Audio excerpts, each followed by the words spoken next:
is Nan McKay, and I would like to introduce you today to Nancy Geary, and welcome to our podcast.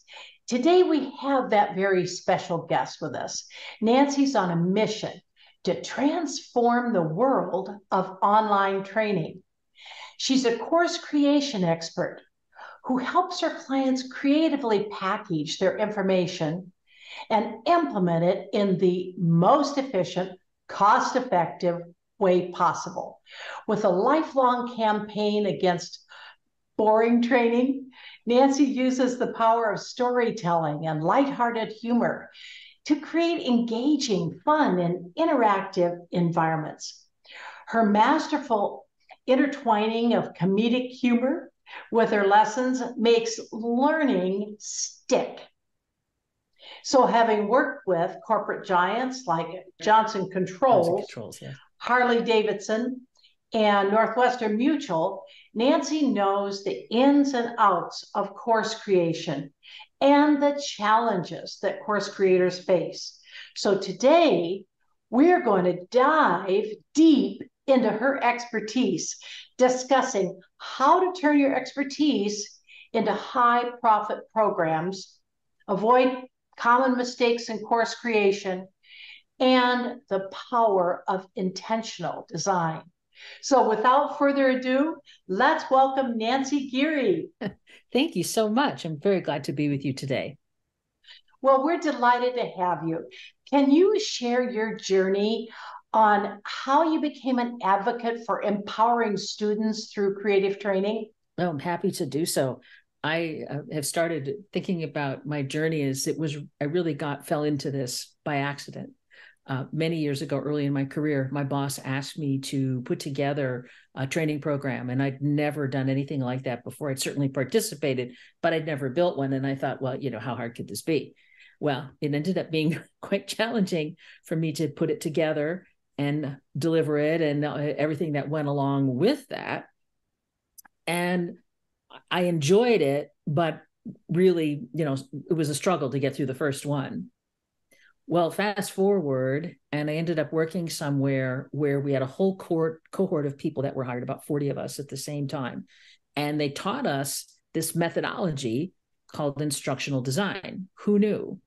And that really grounded me. And what was wonderful about this experience that I didn't fully appreciate when I was going through it is that I was doing the work, I was getting regular feedback on my work, and they also made it possible for us to take graduate level courses in a lunch and learn format. So it was this perfect combination that really positioned me in my career in a great way. And then, from there, I worked my way up the corporate ladder, all the way up to being, a training director, and have also been on my own as a consultant, helping businesses of all sizes to create programs. Really, any kind of content or delivery method, I'm there. That's interesting. I think it's so fascinating that so many of us end up where we never thought we'd be.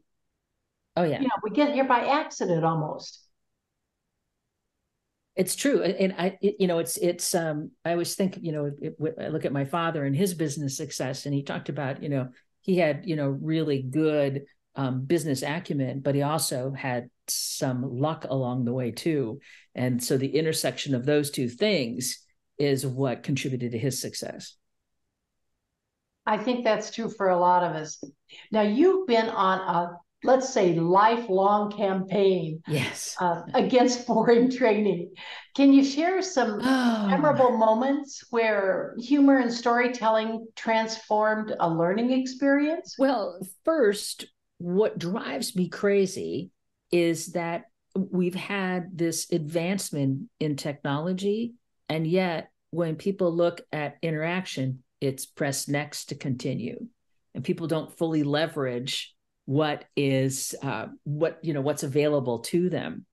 And what is so interesting in working with people, and one person at one point in my career, an engineer, and the program is going to be all about valves, which was very exciting. And he, just went on and on and on, and was like, "Whoa, stop! What's really the problem here?" what do people really need? And instead of like this, 4-hour program, it was, no, they need to be able to select and size. So sometimes it's about getting to the point. And, in there's a story in there of a particular building and what were the needs and how would you put it all together. So to describe it in a context of a story makes it stick. We've been learning through storytelling as long as humans have been on the planet. Going back to telling stories around the fire, and stories were how everything was imparted moving forward. But somehow people kind of get lost in the facts. Another project that I was on, they wanted to give all these statistics about what they achieved in energy efficiency. And they were going on and on and on and on. And one person after that said, you know what? Everything we did here meant that we kept more jobs in our state. I was like, that's what you should have said. That's what you needed to say. We're doing all of these important, putting all these important measures in place, but the essence of it is, because of these savings, we're running more efficiently. We can employ more people. So that's the story. So it's, yes, go through, look at your facts, look at your process, but what's the story? Interesting. There's a story. I think you can find a story in just about anything. And people gear into that so much more, as you've said. Do you feel that millennials and Gen Z have maybe different learning styles? And do you think that affects course creation? I think what we're seeing with this particular audience is, they're attached to devices. And there's a lot of, I have a question and I want to get an answer. And I think that's part of the rise of YouTube. When anybody wants to know something, if they have a particular question, they go and they look it up there and they watch a video and, okay, now I can do this from, whatever it might be. If you're trying to fix a sink, or if you're trying to learn how to edit a video, whatever, anything along the way. My take with the people that I have encountered is things need to be shorter and to the point, and there needs to be more choice about how am I going to learn it, to be able to decide if I want to watch a video, if I want to listen to an audio, if I want to read something. And I think that applies to most adult learners, but I think what's happened with this latest group is they're seeking information online first. They're going here first. And they see training and those types of opportunities as a benefit. They want to learn more. They want to expand more, because I think it's a group that is really interested in making a contribution. So I want to learn more so that I can contribute more. Well, you've worked with corporate giants like Johnson Controls, yes, that we mentioned, and Harley Davidson, Northwestern Mutual. How did those experiences shape your approach to course creation? Well, the one that had the biggest impact on me was a project that I worked on for Harley Davidson. I had the opportunity to work with the Harley Owners Group, and that's the culture, that's the client base. So they gather and they do rallies, motorcycle rallies in every state. This is the project that I happen to be working on, and it's all led by volunteers. And when we were putting together the program for them, one of the executives that was in charge said, I want this to be an experience. And up to then, most of what I had done had been employee training. And in a lot of employee training, it's like, here it is, get in there, get it done, and get back to work. So, right? But this was because these people were clients. So they were buying motorcycles and all, the equipment and the clothing and everything that goes with that. And they were planning these gatherings that were bringing people together, that was strengthening the culture. So much of it was about, showing appreciation. And I thought to myself, well, why can't we make everything feel like an experience?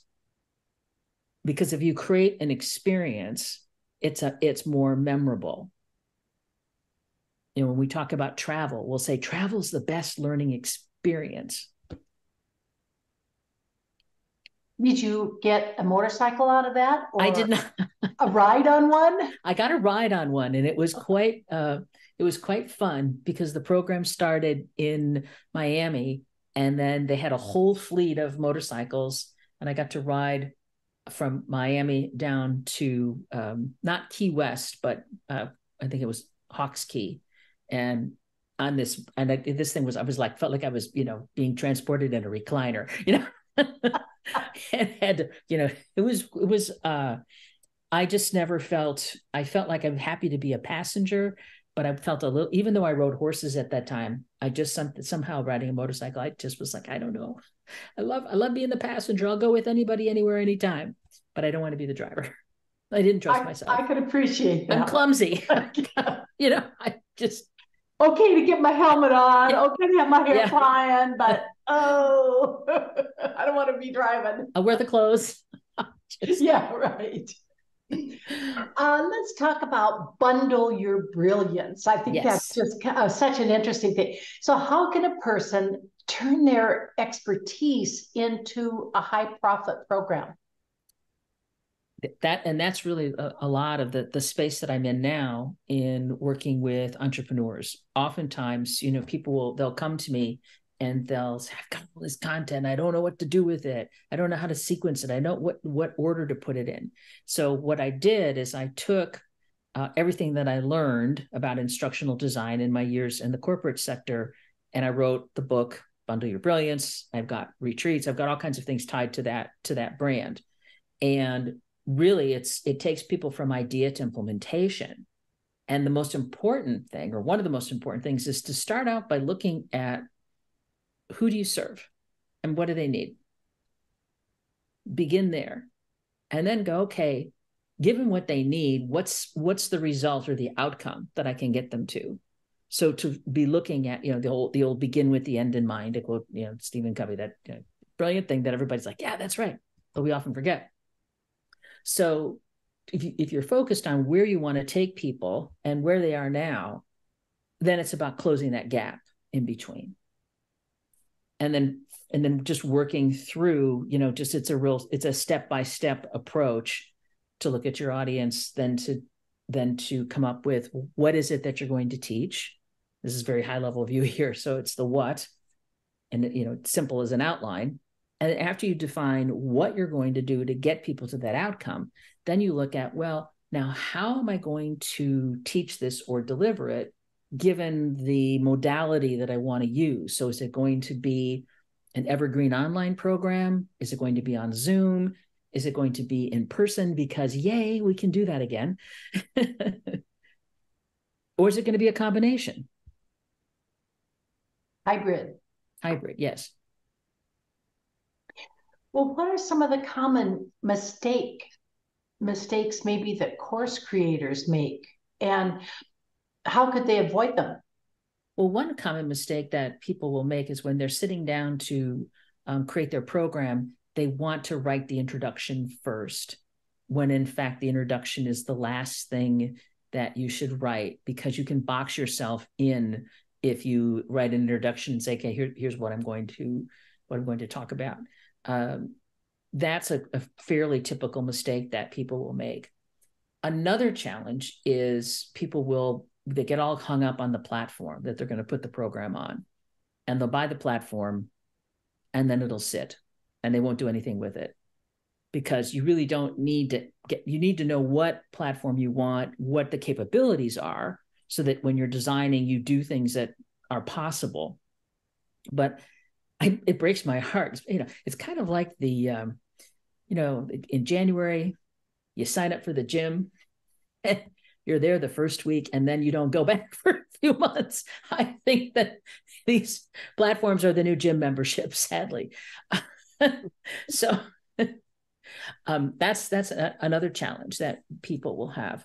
And then the third thing is to get caught up in how they're going to teach, and before they really have good clarity on what the content is. They get caught up, and I'm going to do this cool thing, and I'll shoot this video, and I'll do this, and I'll do that, before they're really solid in what the structure and flow of the program needs to be. Can you explain the concept of the power of intentional design and how that impacts online learning? So intentional design is a term that I coined. Maybe other people have said it, but okay. And what I think is when people are creating a course, just like anything else in life, you want to be intentional. So intentional design is about designing for that delivery method that you're going to use, because each method has different strengths and different opportunities, or constraints and opportunities that you need to be aware of, so that you don't plan something that will work great in Zoom, but it's not going to work in an evergreen program. And I like to think about it. If we look at entertainment, a book, a play, and a movie can all tell the same story, but they're done in different ways because each of those has constraints and opportunities. Interesting. What kind of content do you believe works best in an online course? Well, if we're looking at content that is evergreen, one of the key factors that you want to consider is how much practice and feedback does someone need. There are certain types of skills that people need to have regular feedback to get better at it. So, for example, you could put together an online course to help people be a better speaker, but you can only handle so much of it. You can talk about here's how to open, here's how to close, here's how to structure. You can give them all the mechanics of what makes them a speech. You can show them examples of great speeches. However, the person has to either get on a stage, get on Zoom, do a recording, and have someone give them feedback in order for them to really improve. So this is where I think, it's a good type of a hybrid example where people can just kind of do the basics. They can use, there's a tool out there, it's called, I think it's Udly, that will kind of tell you when you use filler words and things like that. So there's certain things you can do independently.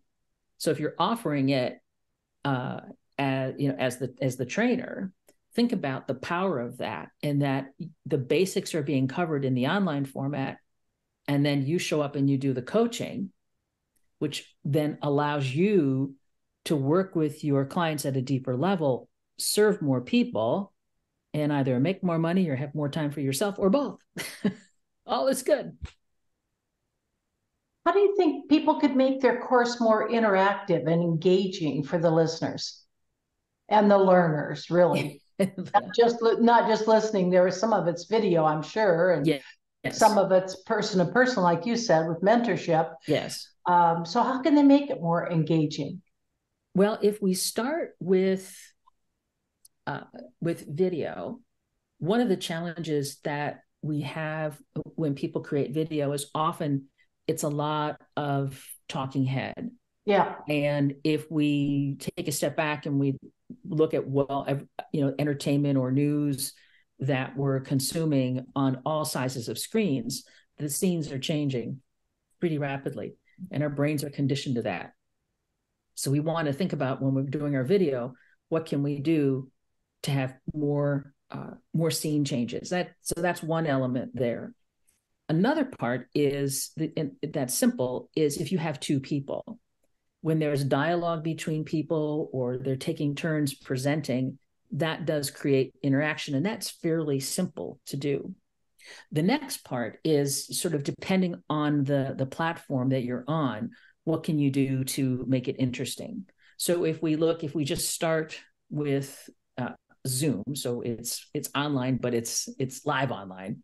You can ask people to type something in the chat. Give me a 1, give me a 2, give me a 3.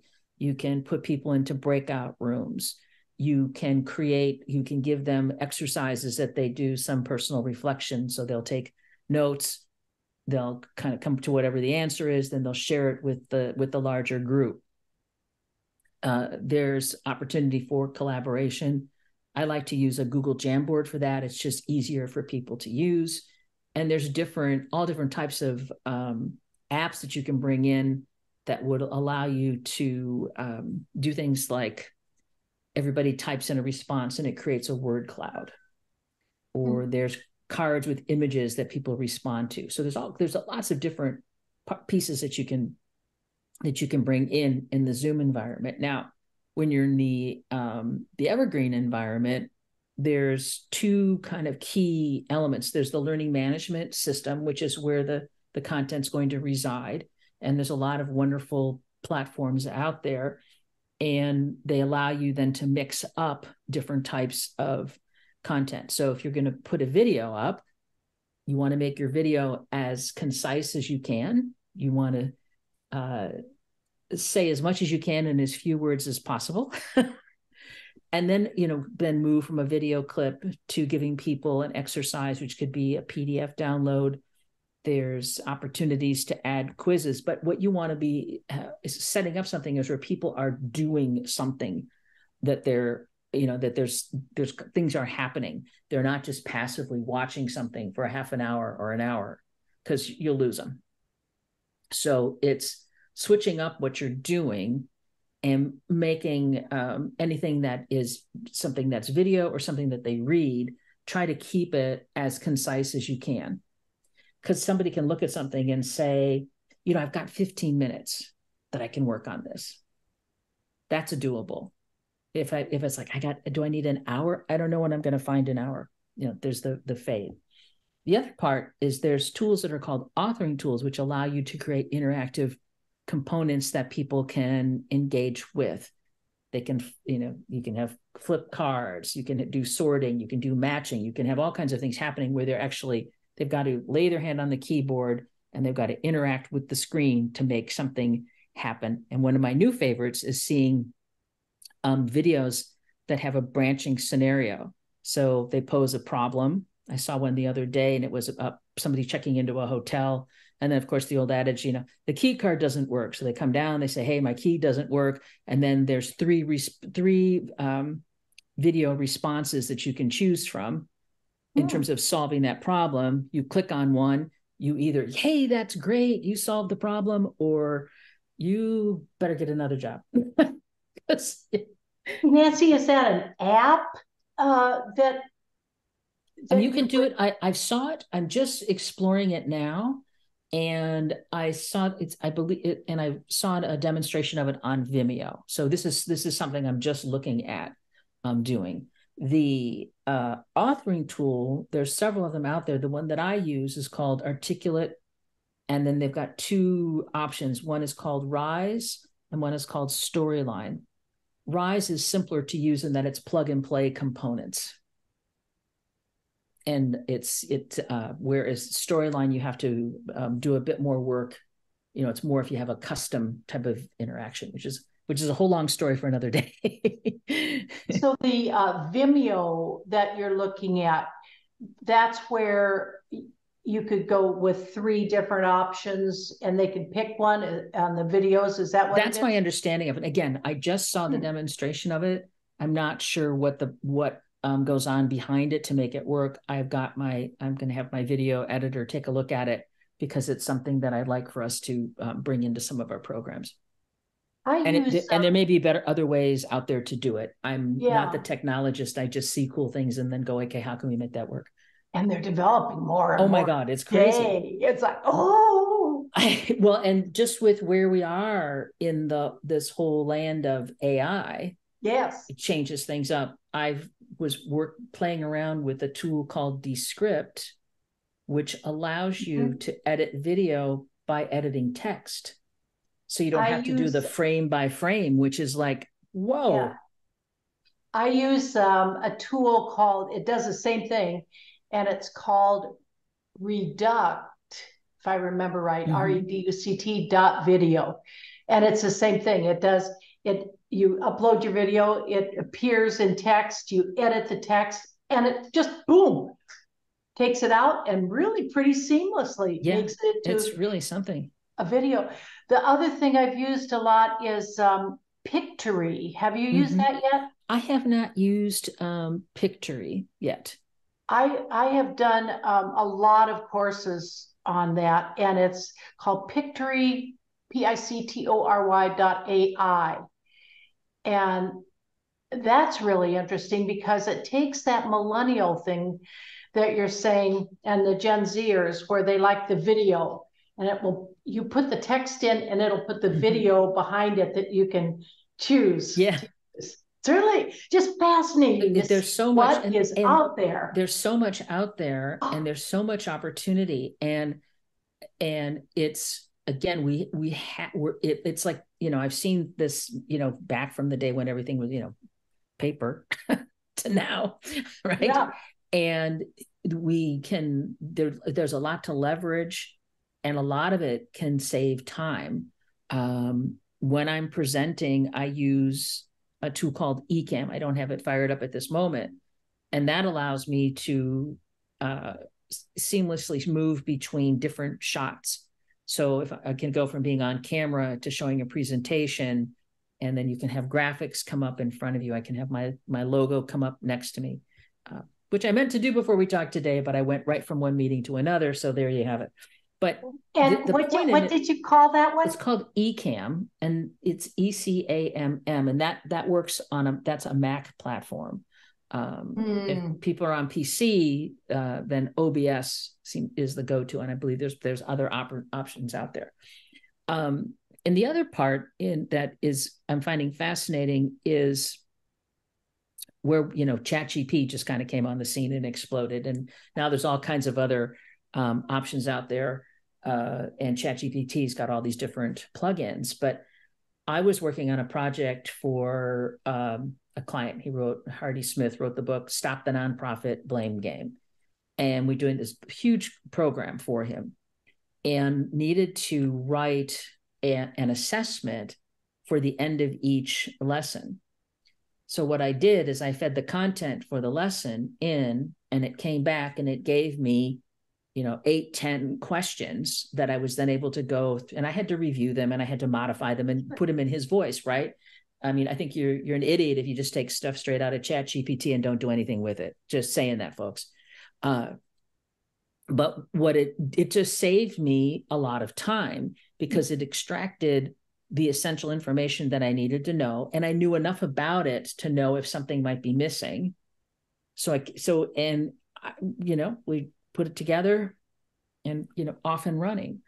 Or or if somebody has an idea for something, it's like we never have to start with a blank sheet of paper again, is the way that I look at it.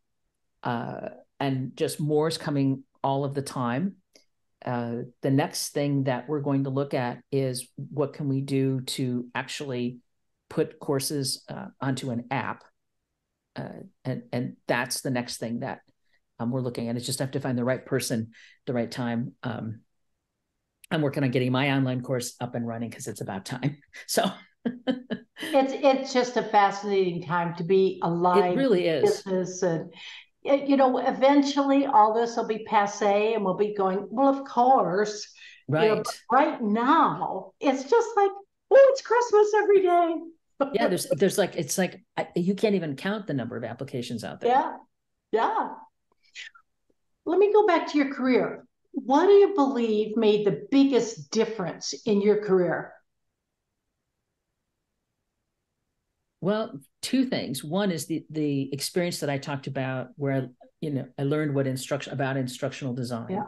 And I was really I was an apprentice when I think about that period of time. That's the first one that made a big difference. The second one was when I was laid off. And that moment I had I was at a crossroads of, I can look for another job, or I can start my own business. And I'd always had in my mind that I wanted to start my own business, but was afraid. So there I was, though I didn't have any downside risk. It was like, well, I'm at the top of the charts for unemployment. That's what, so I can't get any worse than this.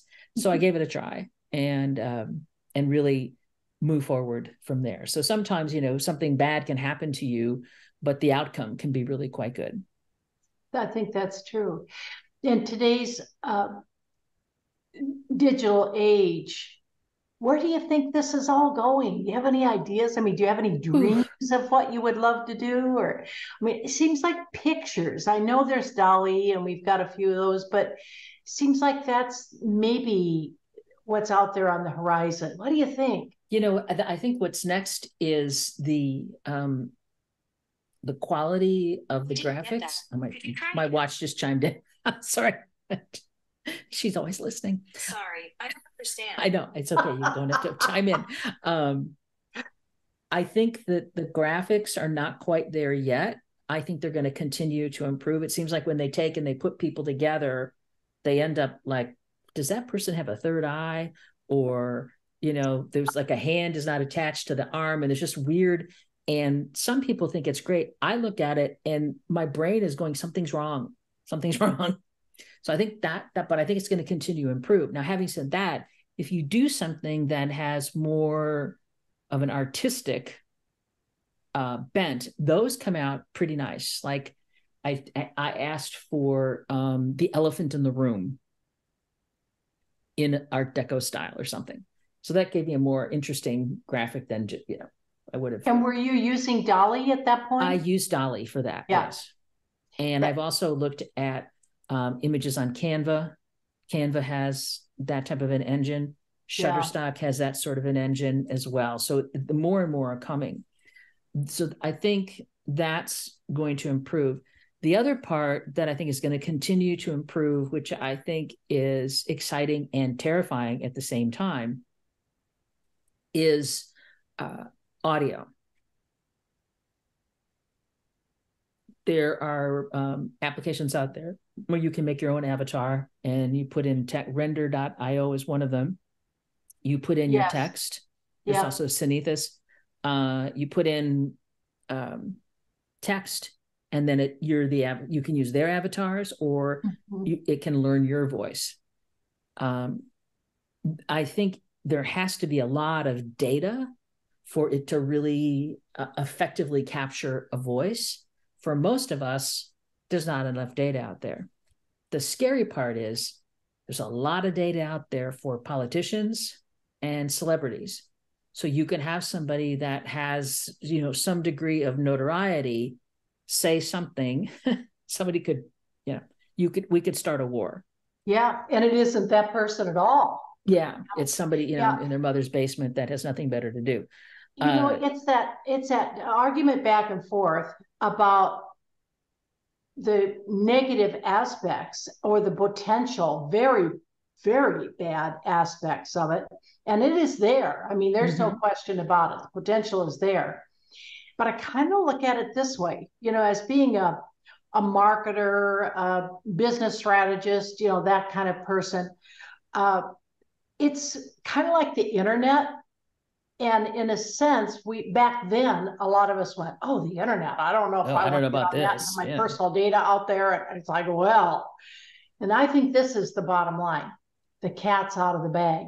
Yeah, it's the same, and social media too. Yeah, where people can post. There's so much misinformation. Out there, and and it that feeds on things. So it's out there.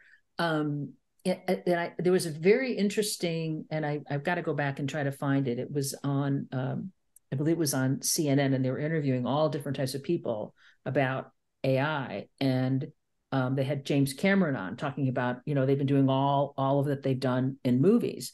And one of the things that he said is you can have an actor, and through AI, you could freeze them at a particular age.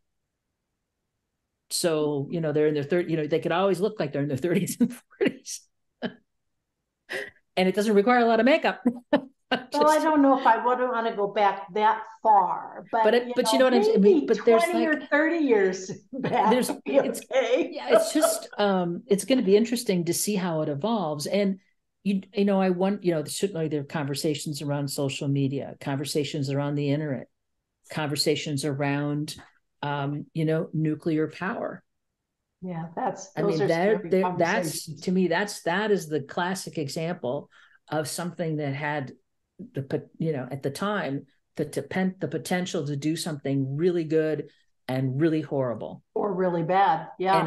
And it did both. Yeah. Well, this has been so much fun talking. I know, I could talk to you all day. um, Tell us a little bit about how people can contact you. Give us a little promo on what you would do for them. Kind of that. Sure. Well, the best place to find me is on my website, which is nancygeary.com. And if you're listening, that's Giere. And I'm sure it's be in the show notes as well. And I work with people in different ways. I have both done with you, where I coach people through the process to help them build out a course. And then I have a done for you, where you will act as a subject matter expert and my team will build out the program for you. And soon, looking at an October launch, I'll have a do-it-yourself option because my online course will be ready. But while you're waiting for the online course, you can also pick up a copy of my book, which is on Amazon, Bundle Your Brilliance. So if you just search bundle, you'll find, me between the sock bundles and hair bundles. And there's my book, Bundle Your Brilliance, in the middle. So those are the ways that people can reach me. And I do free events all the time. And now pushing myself to show up live once a week. So that will happen probably in October as well. So that is a little scary too. It is scary. It's like, because I think like millions of people are going to be watching me. Like, oh. Like I'll be on somebody else's live event, but if I have to be if I'm running it, that's a whole other deal. Are you going to do it on LinkedIn Live, or what are you going to do? I've been looking at Restream and then having it broadcast out to both Facebook and LinkedIn. Okay, yeah. And possibly Instagram. I just haven't done much on Instagram, and I don't know if I'm ready to commit to another channel. It's exhausting. We're just like on the edge. Here we go. We're doing it. Well, Nancy, thank you so much for being a guest. And I really enjoyed your participation. And I look forward to what can we do in the future. Thank you. It's going to be exciting.